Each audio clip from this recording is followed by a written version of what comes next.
You are watching Travel World Online.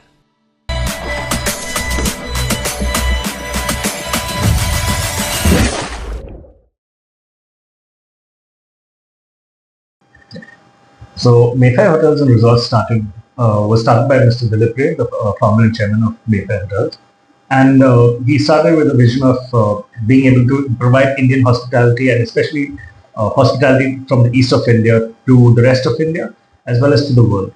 So it was to not just create iconic hotels, but give people an experience of a region that they wouldn't normally explore or didn't know much about at the time, and also give the opportunity to the masses of the local area over there to be able to be employed and extend real hospitality from the heart to guests visiting the region.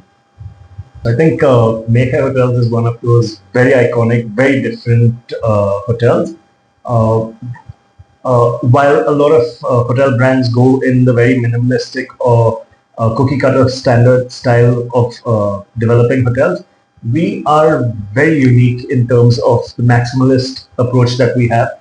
We are truly a burst of colors. We are the flavor in your mouth. We are the culture, diversity, the flavors of India really. And you will have enormous size bathrooms, enormous size rooms, four-poster beds, splashes of color all over the place. You'll find a car in a bar.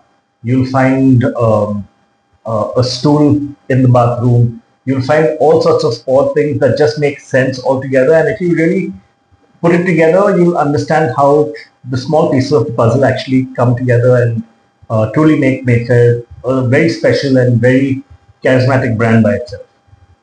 So I think one of the key things is to remain true to the roots. Every region, every hotel that we create in any of the locations will always have an essence of the region as well. So if you look at our Gangtok hotel, you would have an essence of Sikkim in it. If you look at any of the properties in Orissa, you'd have a touch of Orissa very strongly put across. And in fact, if you go across our entire brand, you will find a bit of Orissa in it because of our roots being very strong and being from Orissa. At the same time, Indians, like the chairman, are all global travelers now. We know what is the best of luxury that is going on around the world. And we want to be able to make everyone who's traveling from around the world as well as within India, global travelers who are based in India as well. When they come to India, they don't just stay in a hotel room, but they stay in an experience, which is an experience of Mayfair. So I think I'm the MD of the Mayfair Elixir brand, which is basically the management contracting hotel company of the Mayfair Group. And we are currently a very small, we're a baby company right now. We're just about 2 years old. We have 4 hotels under us currently. And I think it's very important to empower your team, be able to have the right people on board that you can really trust. I think micromanagement is one of the biggest detriments and the biggest downfall for any person in a leadership position. If you have the right people on board and you know that they're working for the best interest of the company, you leave it to them, they leave it to the team, and ultimately it's delivering the best for the guests. And as long as my guests are happy, my investors are happy, that's what makes leadership all the more easier, while also being able to take those hard decisions, being able to say no's, but being able to keep a very open mind. I think that's the most important thing, because a lot of times when you get to the top, you get stuck in a certain mindset and believe that you kind of know everything. And that's one of the first things that you should make sure that you do, that every time you wake up in the morning, you cleanse your mind and make sure that you're ready to work with your team with a very open mind, and it just works wonders. We do have a few properties coming up. We're looking at the Maharashtra belt to expand further. We're looking at destinations closer to Bombay. Of course, we've got Goa already existing over the past 2 years. We've also started Alibag earlier, or rather late last year. And we're looking at a few more areas within the Maharashtra and the Konkan belt as such that way, Shirdi is also one of the locations on the horizon for us. Besides that, we are looking to expand the brand further up to the north and central India. So you will find us in places like Uttarakhand. You will find us in places like Chhattisgarh, Madhya Pradesh. These are all the areas that we are looking at to consciously expand. I think there's no doubt about it. It is an essential and compulsory thing that one needs to do. Fortunately, the theme of our hotels is stay with us, stay with nature. So it's one of the first things that the chairman does when he's building any of the hotels. Uh, Besides building a Shiva temple, we also make sure that there are all the plants ordered in. The eco sensitivity of the region in which we are building the hotel is taken into consideration. We try as much as possible not to cut any trees. We build hotels around nature rather than destroy nature to build the hotels as such. And that's a very conscious choice, and not just in terms of construction and building the hotels, but also in terms of operation. So we have all our hotels with their own mineral water plants. So we make sure that we reduce the use of plastic. We reduce, reuse, and recycle as much as possible.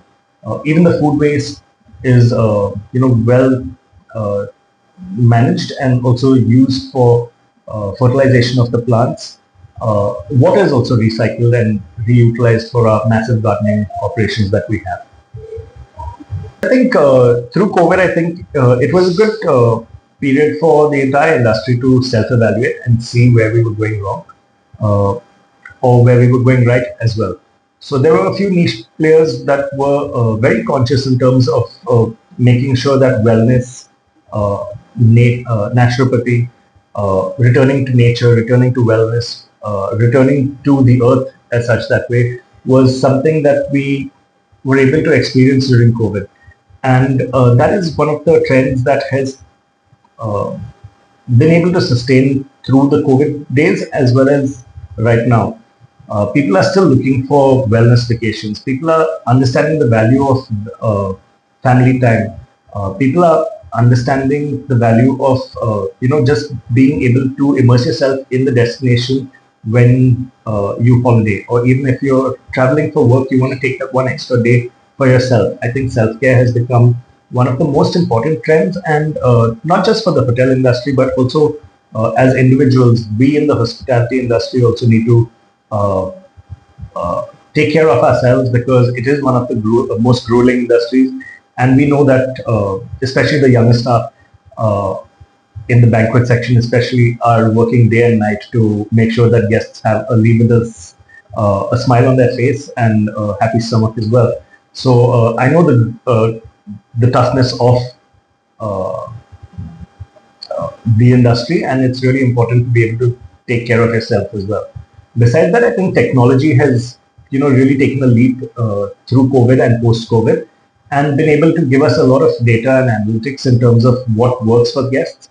And it is imperative for all hotel chains to make use of data, make use of analytics, use those numbers productively and proactively to make more strategic and wiser decisions going forward in the best interest of guests as well as the profitability of the hotels. So I think in terms of adopting technology, we, of course, the regular adaptation of technology has happened with regard to the smart IDs, the smart televisions, the automation of a lot of processes within the hotel itself. But I think it's also important to balance it out. I don't think we at Mayfair would ever be a hotel where you'd have a self check-in. We value the human presence, and I think it's really important to be able to have that human connect going forward for guests who stay at a Mayfair. It was really long, especially having understood what the horizon is and how the scenario is changing so fast currently in the hospitality landscape. I think we're currently foreseeing about 2,500 rooms just with the MHRL brand. With the Elixir combined, we'll be over 3,000 rooms. In the next 5 to 6 years, we would easily be a 10,000 room plus portfolio with easily around 30 hotels, 30 to 40 hotels in the kitty that are operating not just in India but internationally as well. So we're looking at taking the brand international, and we're hopeful that that would be happening within the next 1 or 2 financial years itself. My favorite holidays are definitely where I can sleep. I think sleepcations are the trend of today and the trend of tomorrow. I think the value of sleep has been underrated a lot, and a Saturday and Sunday, if you get both these days to sleep, it's the best wellness recipe that I would be able to advocate for. Having said that, I do love a lot of adventure, whether it is high altitude areas like those of Arunachal, the beauty of just being in nature, being away from the cities. I think that's really something that uh, makes me feel a lot more refreshed and happy. Having been a Bombay boy and grown up in the cities, I think getting to the mountains, on the beaches, on the backwaters, having wellness and nature to be with myself. I think that's the most thing. 100%, it's the manpower. I think which is the most crucial aspect of the issues that are coming up to the hospitality industry right now, because the hotels are growing at a very large, fast pace. If you look at other brands as well, international brands entering India, you look at the Indian brands as well, they're all expanding across the board. With this rapid expansion, you need a lot of trained manpower. And post-COVID, unfortunately, people who are wanting to join the hospitality industry has been on the decline.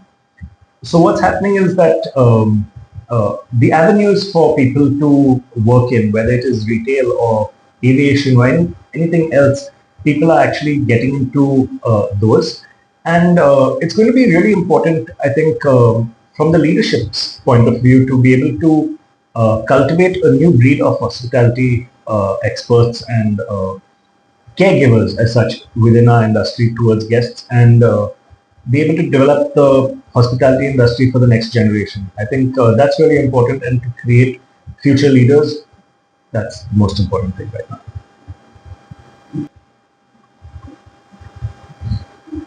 The only thing that the hospitality industry would like from the government is to just be fair with us. We are an industry. We are one of the largest employers. We are one of the industries that percolate right down to the vegetable seller on the side of the road, and to the driver that is carrying tourists, right up to the top, bringing in foreign exchange for the country.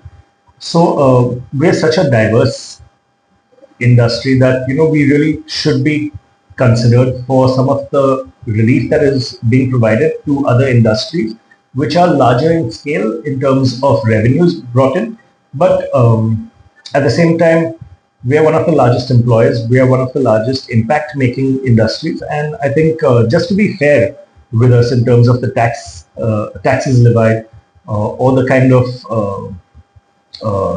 rules and regulations, they shouldn't be arbitrary. They should make sense.